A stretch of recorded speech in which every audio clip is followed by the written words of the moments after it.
Boa noite, Miguel, e a todos os espectadores. Hum, Espero que seja o primeiro de muitos programas de sucesso que tu tenhas neste painel e desejar uma boa noite a todos os espectadores. Miguel, vê se tens o micro ligado. Confirma só. Penso que sim.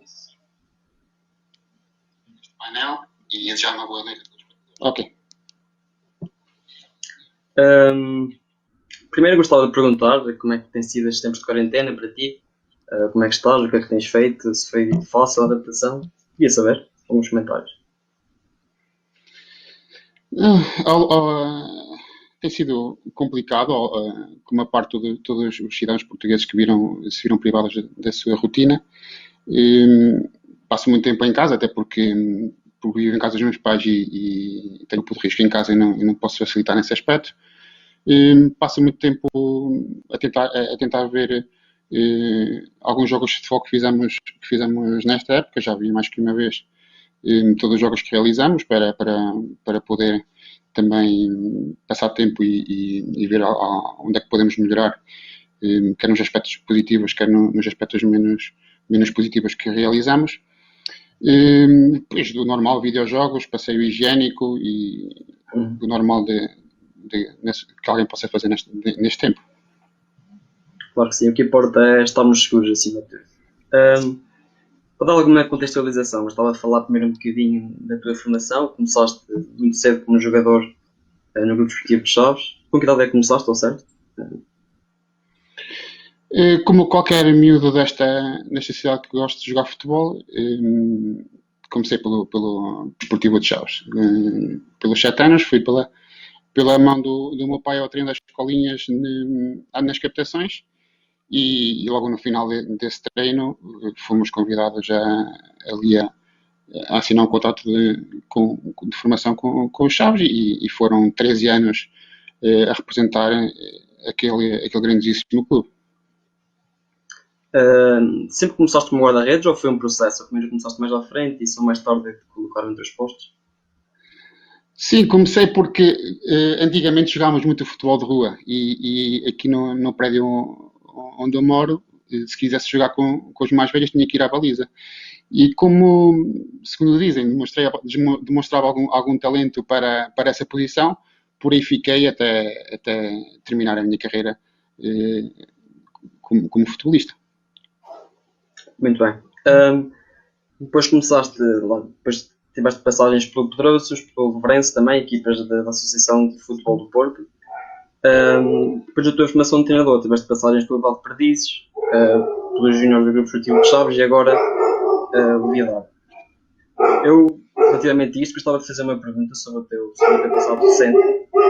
Tu depois do projeto com os Júniores dos Chaves ficaste cerca de meia época parado, certo? Sim. Eu gostava de saber se isso se deveu a uma decisão pessoal ou se houve alguma falta de algum projeto cativante que te aparecesse. Mas, Ou foi uma mistura das duas, tem? Poderá ter sido. sim, posso considerar que foi uma mistura das duas. Eu realmente tive algumas propostas durante esse tempo para voltar ao ativo, mas não achei que fossem bastante atrativas ou suficientemente seguras para que me dessem garantias de sucesso ao ativo. A curta experiência que me disse foi que às vezes a precipitação em algumas decisões que tomamos, especialmente nesta carreira de treinador,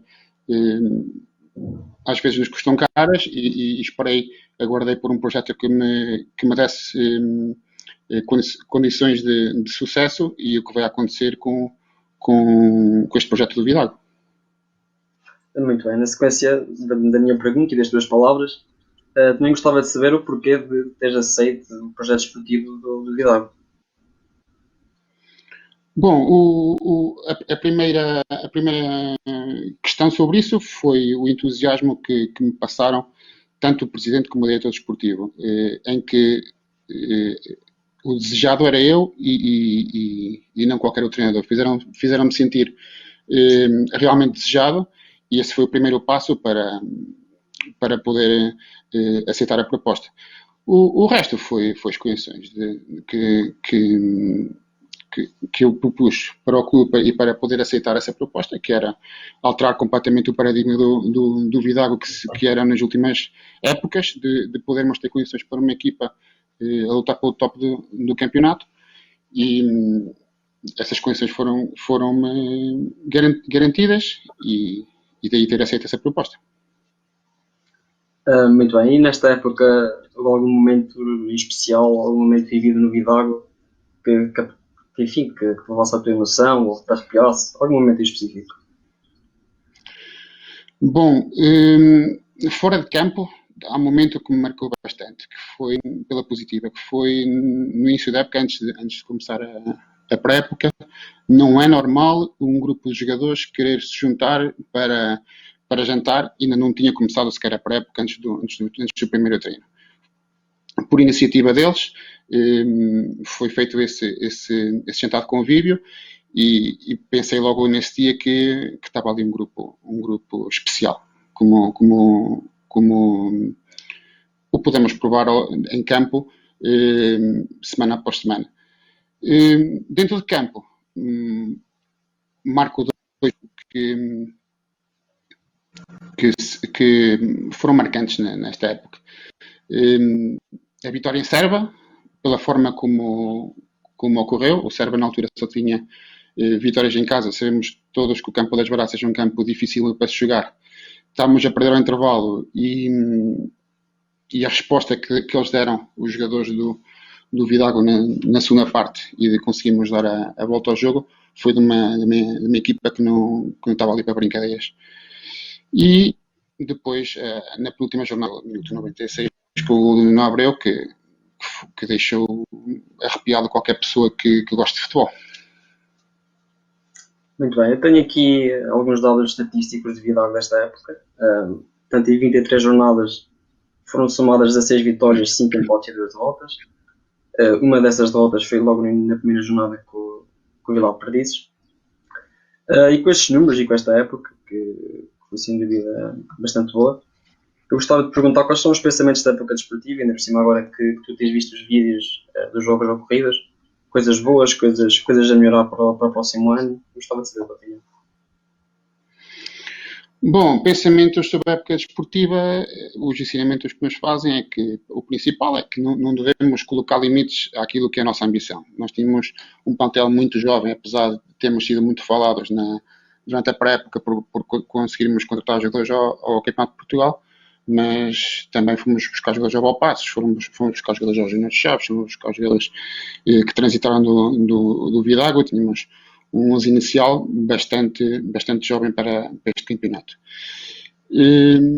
O certo é que conseguimos fazer um trajeto fantástico, principalmente na primeira volta, onde perdemos apenas 7 pontos, tivemos 10 vitórias seguidas e depois existe aquela paragem de Natal, onde, por causa do calendário, tivemos 5, 6 semanas sem competir e houve ali uma quebra natural em termos de competitividade da nossa equipa, mas mesmo assim passamos o mês de janeiro incólume, com jogos importantíssimos em casa com o Régua e com o Vila de Perdizes, conseguimos ganhar, e depois temos aquela fase do calendário onde lesões, expulsões, atrás de expulsões, não consigo repetir o 11 desde o jogo com a Diocão, salvo o penúltimo jogo da primeira volta, que nos conheciam um pouco, e o maior ensinamento, e se há coisa que nunca fizemos foi a mensagem foi facilitar. O maior ensinamento que este campeonato nos pode trazer é que não podemos subestimar nenhum adversário, porque por muito que eu possa dizer que ok, o Fontelas ou a Ribeira Pena ou o Valpaços ou não tem a nomeada de outras equipas que possam ter aquela motivação intrínseca, mas o certo é que os 3 pontos valem igual em todos os jogos e se facilitarmos podemos ter alguns dissabores. E a maneira como o campeonato terminou ou não terminou também afetou de alguma forma algum desses pensamentos ou não? Como é óbvio, ficamos frustrados porque estávamos em segundo lugar, tínhamos acabado de perder a liderança que já tínhamos já em uma jornada, não sei precisar quanto, porque incontáveis desde outubro. E após perdermos essa liderança, normal que achamos que o Moninense ia passar pela fase de campeonato mais difícil que tinha desde o início da época e que podíamos recuperar essa liderança, até porque tínhamos vantagem no gol average com eles. É óbvio que quando acontece uma situação deste género, o futebol passa para segundo lugar. E o mais importante é que cada jogador desta associação, e em especial os meus, consiga ultrapassar esta fase e as suas famílias em segurança mais do que qualquer situação desportiva que se possa falar. Claro que sim, aqui a saúde pública impõe-se sobre o resto. Agora também gostava de falar um bocadinho mais sobre ti, sobre a tua passagem de jogador a treinador. Isto porque tu decidiste, portanto, terminaste a carreira com 27, 28 anos, certo? Sim. Eu gostava de saber como é que foi esta decisão e o porquê também de teres tomado. Ainda por cima, guarda-redes, que por norma a sua carreira ainda se prolonga mais uns anos do que qualquer outra posição. Eu gostava de saber como é que foi tomada essa decisão e o porquê. Sim, uma excelente pergunta. Foi uma decisão que se calhar foi das mais difíceis que tive que tomar em toda a minha vida, mas que não estou nada arrependido em relação a ela. Como vemos agora, e alguns atletas meus, como a casa do Tiago Guedes, do Gavi, do Johnny, que passaram muitos anos nesses campeonatos. Quem joga o Campeonato de Portugal, a antiga terceira divisão, ou tenta fazer mais disso vida, ao final de alguns anos não consegue subsistir. Então consegui ter essa decisão bastante cedo de ir para a faculdade e aí ainda consegui conciliar jogar em clubes da Associação de Futebol do Porto, como disseste bem, o Senhor Adora, o Padroços e o Levarense. Mas na altura em que me licenciei e passei para o mestrado, achei que poderia ter uma carreira como treinador muito melhor do que aquela como jogador e investir nessa formação. E a verdade é que não estou nada arrependido porque fora do campo também se sentem coisas muito parecidas com aquilo que se sente enquanto futebolista, se bem que para um jogador as ações dependem todas diretamente delas e enquanto treinador tudo o que depende é indiretamente, mas aí sim que aumenta a pressão porque é uma responsabilidade muito acrescida. A minha próxima pergunta também seria em relação ao facto de tu teres sido jogador e depois passar a ser treinador. Qual é que achas que é a grande vantagem, ou quais são as vantagens do tipo de treinador que anteriormente também já foi jogador, que sabe o que é estar dentro do campo, que sabe o que são aqueles ambientes, que sabe qual é a pressão? Que vantagens é que tem um treinador assim?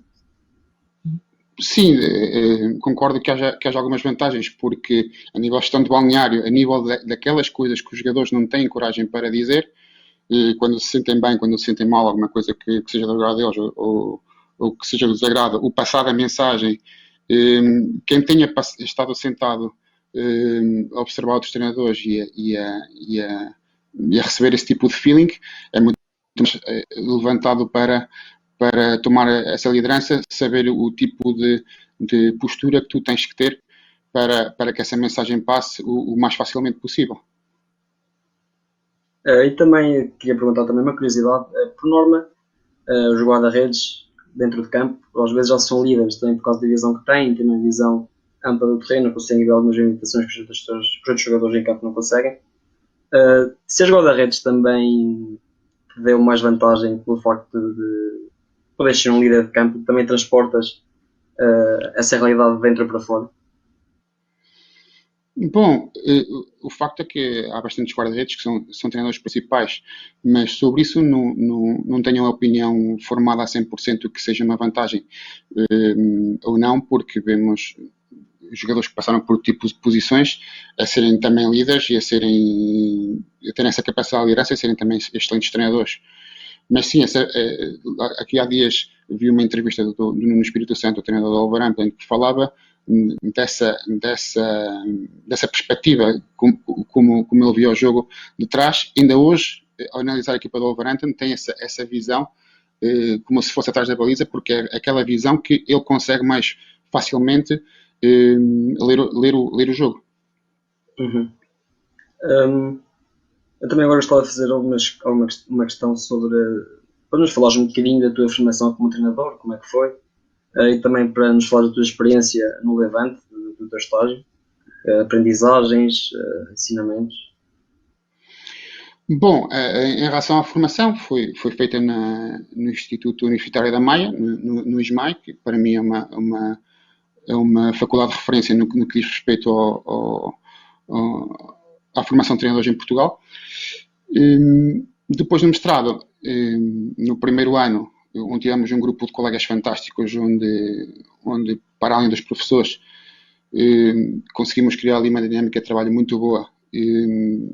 Para nomear alguns que tínhamos discussões fantásticas nas aulas e nos almoços, o Ricardo Maia, que é agora treinador no São João de Ver, também está em primeiro classificado na F de Aveiro, o Tiago Santana, o Inácio, o Tiago Rodrigues, o Paulo Mendes, por exemplo, que treinava o Sinfãs, e o César André. Tínhamos uma dinâmica muito forte de trabalho e que nos permitiu não só evoluirmos com os nossos professores, mas evoluímos também, aprendemos muito uns com os outros. Bom, em relação ao estágio, no segundo ano de mestrado temos que escolher um local para podermos estagiar e fazer a nossa tese de mestrado, e surgiu a possibilidade de fazer na formação do Levante.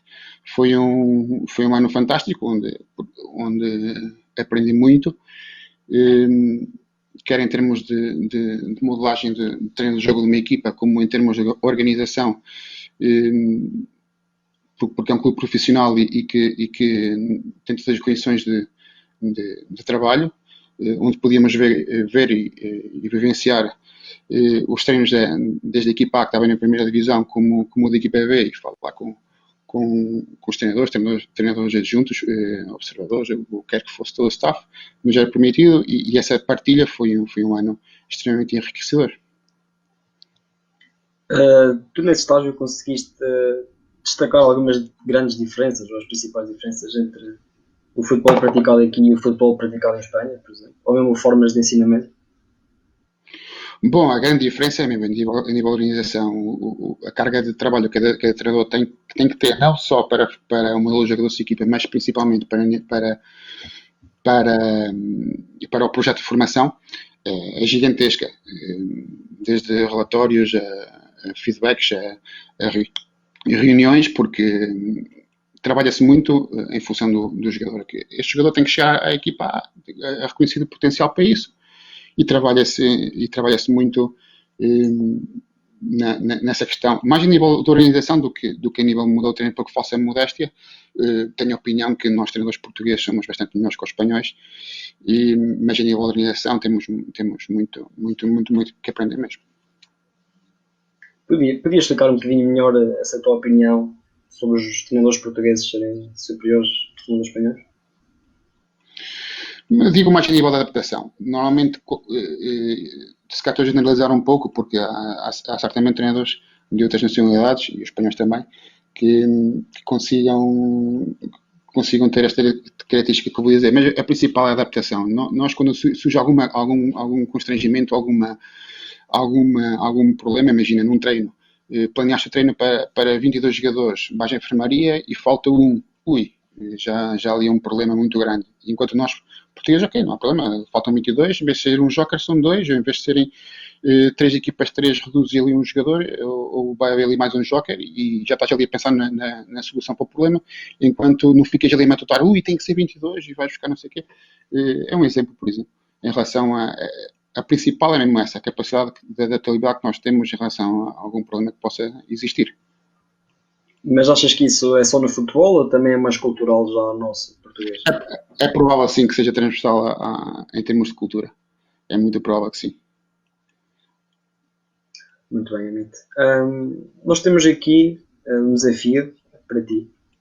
É algo que tu já estás mais que habituado a fazer constantemente. Dentro de instantes vai aparecer aí ao teu lado um quadrozinho.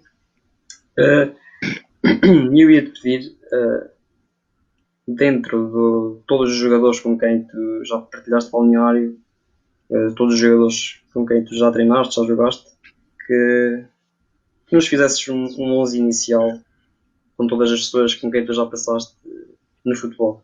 Achas que estás à altura deste desafio? É um bocado ingrato ter que fazer esse desafio, mas não tenho como fugir, não é? Não posso ser politicamente correto neste caso. Aí na Também estava à baliza, espera que não fosses. aí na baliza podes pôr um colega meu que num ano aprendi muito com ele, no Vila Real, que foi o Luís Vieira. O Luís Vieira, que toda a gente conhece aqui na região, para além da enorme qualidade que tinha como guarda-redes, era um excelente ser humano e era um exemplo de superação. E partilhei o ano com ele no balneário e muitas viagens quando íamos para Vila Real hoje na altura, e penso que é provável ter sido o melhor guarda-redes e o melhor companheiro que tive ao longo da minha carreira como jogador. Muito bem, agora, tanto em linha, podes fazer como quiseres. Linha defensiva. Bom, aí podes colocar o Zé Monteiro, que foi também capitão dessa equipa do Vila Real e era um líder nato e já com uma idade bastante avançada, um excelente, um excelente, um excelente capitão que exigia tanto, mas era o primeiro a dar o exemplo para todos os colegas. E para fazer dupla com ele, se calhar um jogador que treinei no meu primeiro ano em Vilar Perdizes. Vou explicar porquê, e também tem a ver com o caso de um treinador tão jovem, e é o Vasques. Porque quando tu és muito jovem, eu comecei bastante cedo, com 28 anos, tu precisas de um grupo de jogadores que te ajude a liderar. Se não tiveres isso, estás queimado. E o Vasques, nesse sentido, foi exemplar. Era dos primeiros, quando a intensidade do treino baixava, a exigir dos colegas e que treinavam como umas bestas. E sim, é verdade. E o Vasques também, nesse aspecto, ajudou muito naquilo que foi a minha primeira experiência como treinador. Atrás. Laterais, o Lionel, pelos mesmos motivos que disse em relação ao Vasco, mas também podia dizer o Nuno Peixoto, que ainda joga no Santa Marta, que tinha uma qualidade fantástica e certamente devia ter feito carreira noutros patamares. Bom, depois me dificuldades. À direita, se calhar o Folha, no Pedroços, ainda hoje joga lá, também com uma qualidade fantástica. E entregava tudo em cada lance. Ora bem, Muito bem. para o meio, Aqui está 4-3-3, não é? Não sei, eu acho que isso é de cor, não sei. para o meio, podes pôr aí o Nuno Meia, também, do Vila Real, com uma qualidade muito acima da média, mas que se calhar a cabecinha não deixava ambicionar outros patamares. Ambos do Pedroços, o Ramalho e o Pacheco. Bom, eu fiquei impressionado quando vi qualidade desses jogadores numa distrital. E que eram dois jogadores muito, muito, muito acima da média. Na frente, bom, o Bruno Madeira, que também toda a gente conhece, que acabou a carreira ano passado e pelos mesmos motivos que disse em relação ao Lionel e ao Vasques, ajudou muito naquilo que foi a minha primeira experiência como treinador e era incrível a forma como ele se dedicava e se eu pedia uma coisa fazia sem qualquer tipo de problemas, uma humildade e de uma capacidade de trabalho excepcional. Bom, Muito agora bem. depois vem problemas. Já, a minha memória já não ajuda. Bom, se calhar aí na direita o Pedro Costa. O Pedro Costa, que treina em Vila Perdiz, também passou passou ao lado de uma carreira brutal e na frente, na frente não é fácil. Bom, vou selecionar um jogador que ainda joga agora, o Marante. O Marante no Régua. Quando joguei um ano com ele no Régua, um ano fantástico.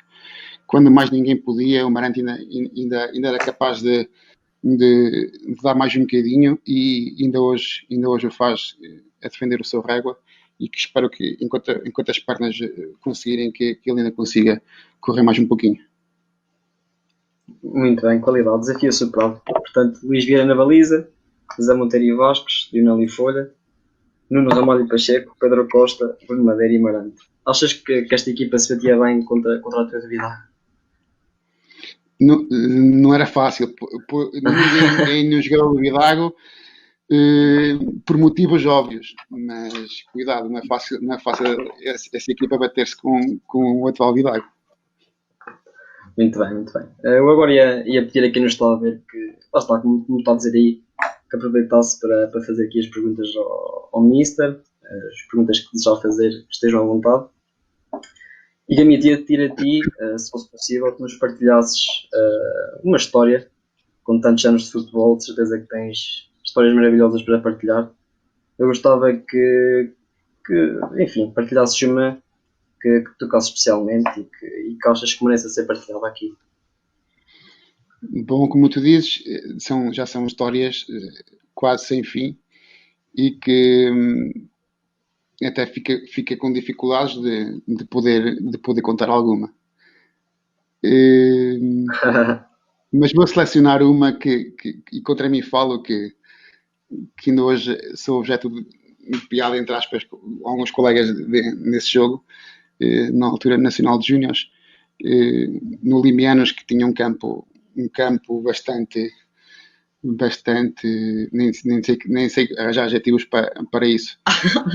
Era um relevado bastante irregular. Então, no aquecimento, cada vez que a bola batia à minha frente, eu sentia bastantes dificuldades em analisar a trajetória e aquilo termina o aquecimento e enquanto estou a falar com os meus companheiros, equipa, malta, cuidado com os atrasos, que o campo está muito irregular e posso cometer alguma asneira. E aquilo ali foi. Eles ficaram ali alertados. Primeiro lance de jogo, há um livre lateral que é batido em direção à baliza. Eu vou para agarrar, bate ali, como costumamos dizer na gíria, na cabeça da toupeira, passou por baixo das pernas e gol do Limianos. E ainda hoje, muitos colegas que participaram nesse jogo se lembram e se metem comigo por causa dessa situação.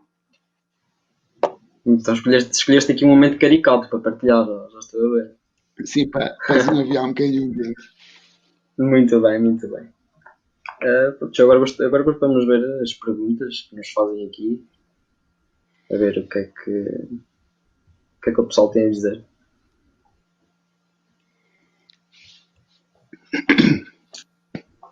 Olha, estou a ver aqui uma.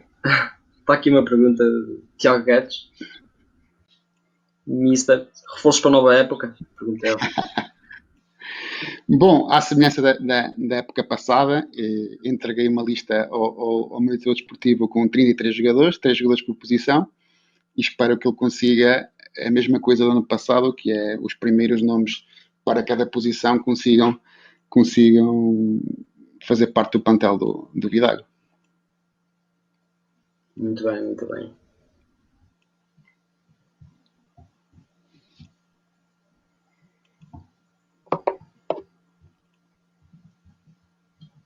Vamos, malta, toca a perguntar.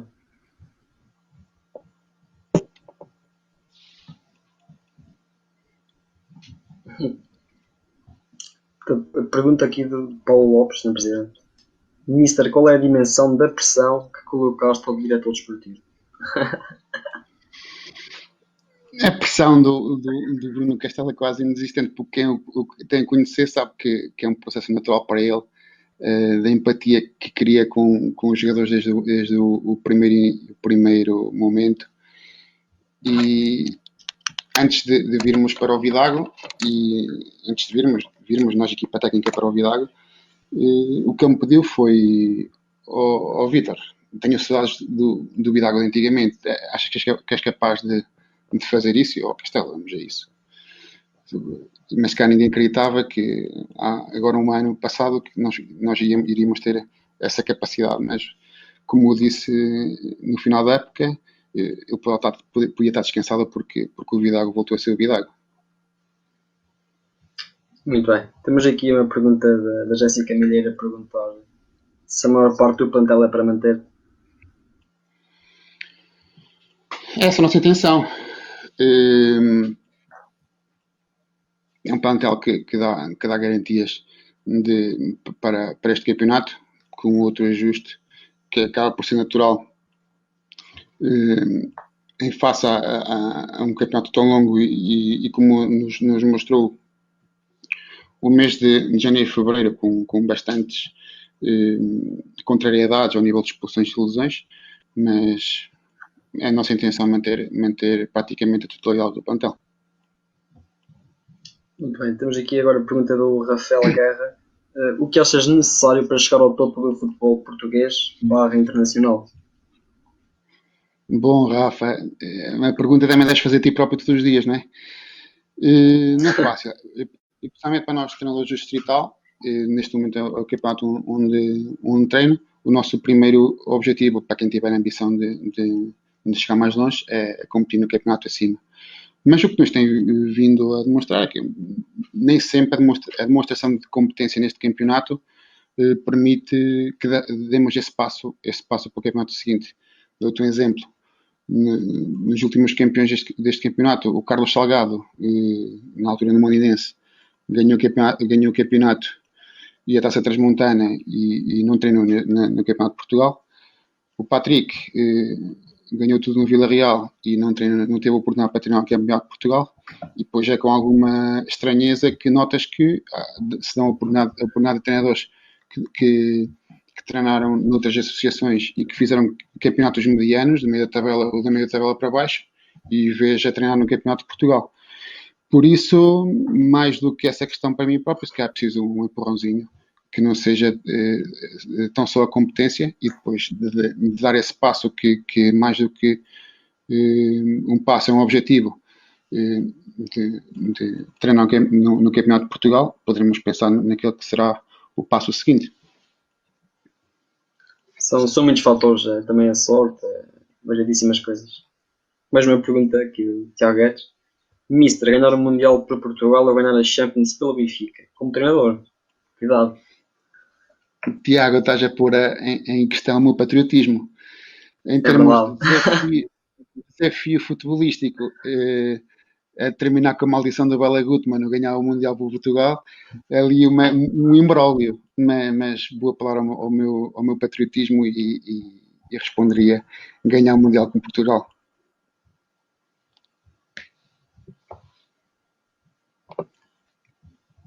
Embora ganhar a Champions pelo Benfica também não seria mal todo.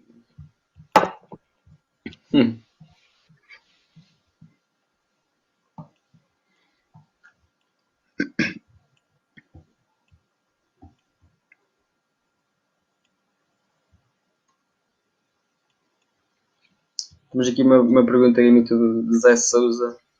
Onde vamos a pé na próxima época? Ele sabe. Essa prefiro manter só para nós porque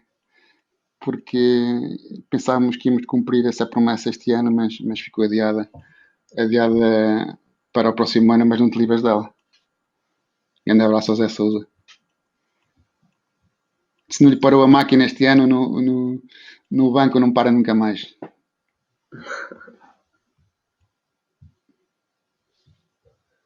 Vamos malta mais uma perguntinha uma vez.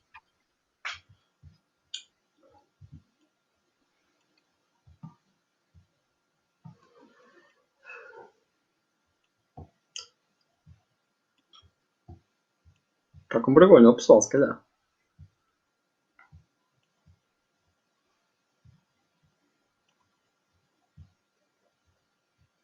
Excelente foto esta aqui que está a aparecer. Estou a ver aqui um comentário da Jéssica e também é importante que eu partilhe alguma situação foi a nossa fisioterapeuta desde início da temporada, que teve que sair por motivos de trabalho ainda, ainda antes do final da época, penso que por altura do Natal, e no início da época, apesar de estarmos a jogar bom futebol, mas cometíamos muitos erros, especialmente a nível de bola parada defensiva, que nos custaram caro, quer em Vila Perdidos, quer em casa com Santa Marta, ela começou a levar um peluche, um panda, com as cores do Vidago, para o banco como sinal de superstição. O certo é que conseguimos quebrar aí a malapata nesse jogo com o Sabroso e no final da época, apesar da Jéssica ter ido embora, o Panda era figura ali, sempre ali por trás da bandeirinha e não guardamos com muito carinho porque ele nos lembrava também uma pessoa que nos queria muito bem e que foi importante naquilo que foi a construção da nossa equipa. Bastantes palavras nisso. Temos aqui uma pergunta da Sónia Gonçalves, que pergunta como descreve o apoio que teve por parte dos adeptos. Bom, eu posso confidenciar para vocês que na primeira palestra que tive com o grupo, salvo erro, dia 4 de agosto, eu coloquei 3 objetivos e quem trabalha comigo sabe que os objetivos não são meus nem nada que se pareça. A partir do momento em que os proponho, eles são alterados. O grupo, se achar que são demasiado ambiciosos, baixamos. Se o grupo achar que são pouco ambiciosos, subimos. E coloquei três objetivos que os 2 primeiros foram cumpridos e o terceiro não sabemos se iria ser cumprido ou não, porque a época acabou a meio. O primeiro foi voltar a encher o João Oliveira, voltar passado muitos anos, a ter ali o apoio dos adeptos. O segundo foi conseguir, na primeira volta, bater a pontuação total do Vidago da época anterior, que também foi cumprido. Em relação aos adeptos, fantástico, aquilo foi uma bola de neve. Primeiro treino, jogo de apresentação, primeira jornada, segunda, terceira, até jogarmos em casa todos os jogos. Posso dizer que, em termos estatísticos, dou um exemplo, com o jogo com o Régua em casa, que aquilo foi uma enchente descomunal, tivemos mais gente que o Desportivo de Chaves em casa nesse mesmo dia. Foi fantástico. Foi um apoio fundamental naquilo que é a nossa caminhada e como os nossos jogadores diziam aí bem, jogámos sempre em casa, fosse em que campo fosse, por isso uma palavra muito especial para eles, porque partilharam connosco muitos momentos que certamente não se orgulharão de ter passado. Muito bem, excelente resposta. A moça associativa do Vidago é realmente extraordinária. Temos aqui mais uma pergunta. Aqui uma pergunta do Fábio Paes. Gamito, esse lance caricato que falaste como guarda-redes ajudou à decisão de antecipares o fim da carreira como jogador? Grande abraço, amigo. Fábio, ainda fiz alguns aninhos, ainda a enganar muitos anos, porque ainda consegui fazer uma carreira uma carreira razoável ao nível das divisões nacionais aqui e também distritais aqui na FBR, na F do Porto, mas não, claro que não teve nada a ver. E estou a ver aqui uma pergunta também do Carlos Alexandre que vai nesse sentido. Qual foi o momento em que vi que queria ser treinador?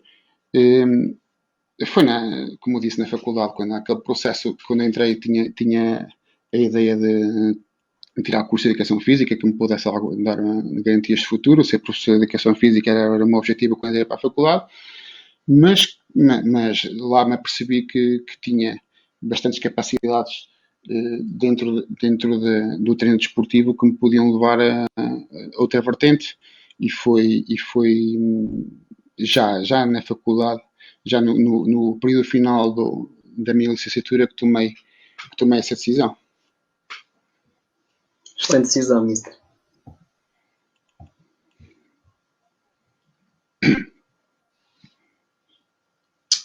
Temos aqui uma pergunta de Leandro Barbosa. que diz: Vítor, boa noite. Quais as recordações que tu tens do tempo de Pedroços? Assinado Miguel da Sede. A grande Pedro Sal, pá, a grande Miguel. O Pedroços, nesse ano conseguimos subir a divisão. Também uma excelente equipa, experiente. Acho que deve ter sido uma das equipas mais experientes onde tive a oportunidade de jogar. Penso que eu era mais novo, com 25 ou 26 anos, 11 inicial, para teres uma ideia. E como já nomeei aqui alguns quando me daste esse desafio de, de escolher a melhor 11, havia lá jogadores com uma qualidade descomunal para aqueles campeonatos, apesar de já terem alguma idade, mas levo excelentes recordações do tempo do Pedroços, onde deixei amizades e, e um clube com uma mística muito forte na F do Porto. eh, Sem dúvida, passei lá excelentes momentos. Temos Um aqui grande uma abraço para o pergunta Miguel. do Haroldo. Temos aqui uma pergunta do Haroldo a perguntar se as suas vestes estão guardadas para a próxima época. Pergunta ela. Se estão guardadas? Sim, Então, estão guardadas. Como não fizeste essa pergunta, mas quando chegamos a acordo o ano passado, o nosso projeto era para 2 anos e, tanto eu como a direção achamos que não fazia sentido interromper este projeto a meio e aí estamos com energias renovadas à espera que a situação se normalize para começar a trabalhar. Julgo que tens perguntas mais acima, Miguel. certo. Temos aqui Alex dos Santos. Solta aí um país que pudesse atrair uma aventura fora de Portugal. Ele sabe onde é que ele gostava de trabalhar. Bom, mas qualquer país já tive a oportunidade de trabalhar no estrangeiro mais que uma vez, mas foram países periféricos onde apenas seria o fator monetário que me pudesse levar a aceitar uma dessas propostas. Penso que qualquer país europeu onde o futebol esteja mais profissionalizado e que me pudesse dar um upgrade, não teria qualquer tipo de problemas em poder trabalhar. Muito bem. Temos aqui uma questão também do Fábio Campo Grande a perguntar se achas que o facto de começares a treinar e ainda teve uma vez com os calores de formação te ajudou a como liderar melhor um grupo de futebol sénior? Mas excelente pergunta.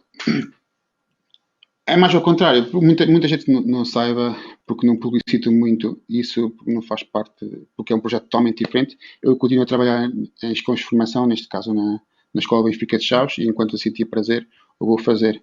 E não publicito porque a minha função ali é mesmo de poder ajudar os miúdos a crescerem.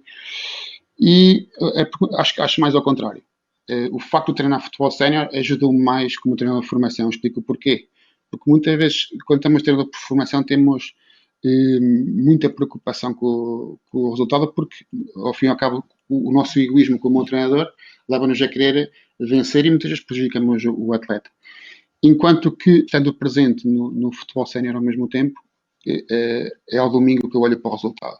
Eu ao sábado, com os meninos, não olho para o resultado, olho assim para a sua progressão e nesse sentido, o facto de treinar futebol sénior é um benefício muito grande como treinador de formação, porque aqueles objetivos competitivos, aquele egoísmo inato do treinador é completamente inexistente. Muito bem. Temos aqui outra pergunta do Fábio Paes, que pergunta: Gamito, preferes treinar uma equipa de distrital que lute pela subida da divisão ou uma equipa no campeonato nacional que lute para não descer? Qual te ambiciona mais? Excelente pergunta também. Sim, e a resposta vai ser um bocado parecida à que me fez o Tiago Guedes para ter escolhido Portugal e Benfica. Não sei, penso que são dois gigantescos desafios, porque, com todo o respeito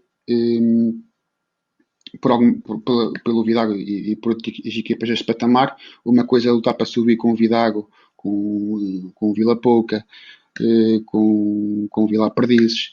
Outra coisa é lutar para subir com o Moreirense, com o Vila Real, com os Chaves, como teve aqui há 10 anos. São coisas completamente diferentes porque por vezes existem fatores que nós não conseguimos controlar e que nos condicionam bastante o nosso trabalho diário.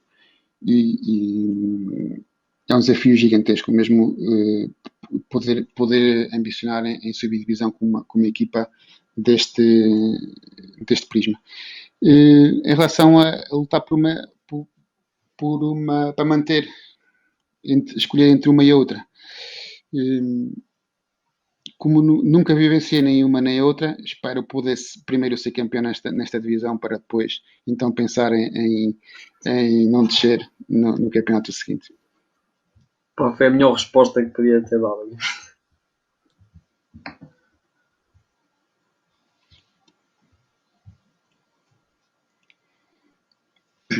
Temos aqui uma pergunta também do Carlos Alexandre, que perguntou o que levou a trocar o Vilar de Perdizes pelo Júnior dos Chaves.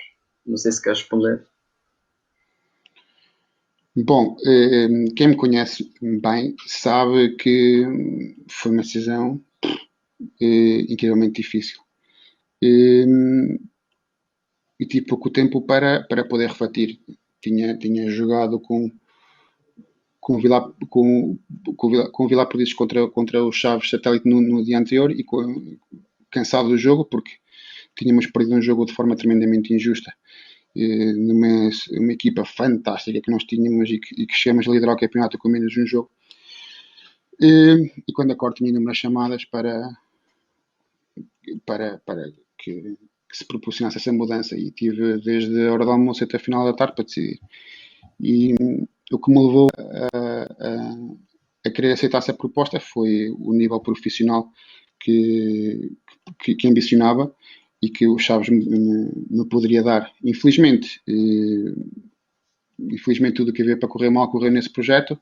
Penso que não estava ali a trabalhar a nível de formação porque não havia fio condutor, mas sim para dar resultados a uma equipa que não tinha infelizmente capacidade para os obter naquele campeonato, mas não me arrependo de ter tomado a decisão do exemplo.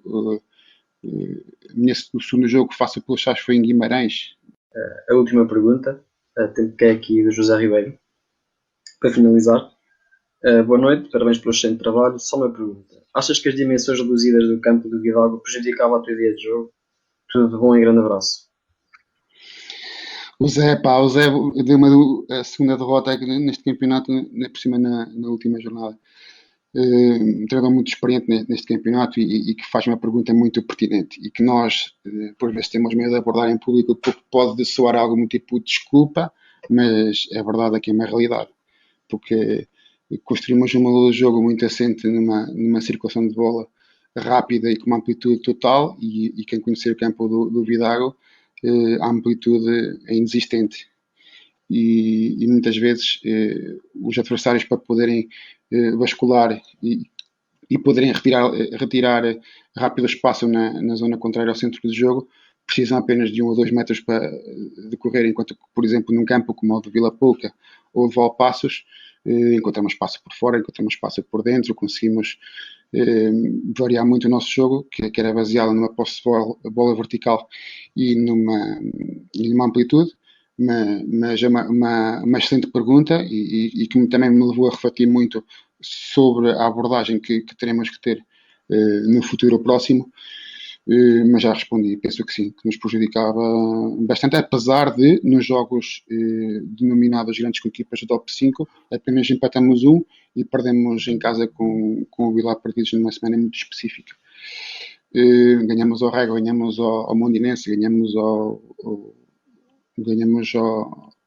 Mondinense, mas penso que poderíamos ter tirado mais proveito do nosso jogo num outro campo, mas é o campo que temos e teremos que arranjar forma e alternativas de podermos tirar mais proveito do nosso campo. Pronto, muito bem, Gamito. Eu queria te agradecer a tua presença e por teres aceito. Não sei se tens algumas palavras finais para deixar. Nada, agradecer-te a ti pelo convite, ao Vidago também pela iniciativa e espero que seja o primeiro de muitos programas de sucesso, e também a todos os espectadores que permaneçam em segurança. Espero que tenham gostado deste momento e espero ver-vos a todos em breve e que podemos retornar à nossa vida normal. Muito bem, Gamito, muito obrigado. Às pessoas que estiveram desse lado a assistir, um grande obrigado e um grande abraço. Nós voltaremos aqui para a semana, dia 8 de maio, pela mesma hora, com o próximo convidado. Fiquem atentos à página do Facebook do Vidago para saberem quem é o seguinte convidado. E um abraço.